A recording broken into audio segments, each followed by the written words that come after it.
Hey friends, if you wish to fix unknown hard error on Windows 11, then please watch this video. I will guide you through the resolutions.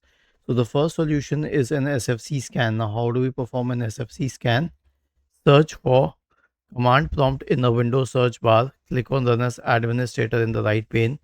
Type the command SFC space / scan now and hit enter to invoke the SFC scan.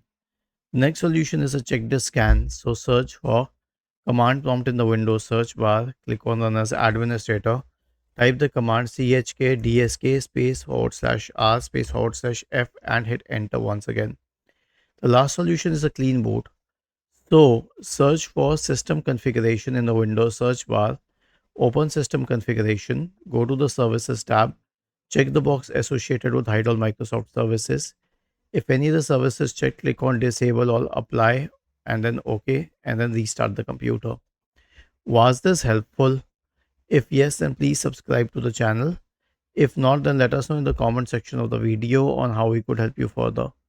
Thank you for watching this video and have a nice day.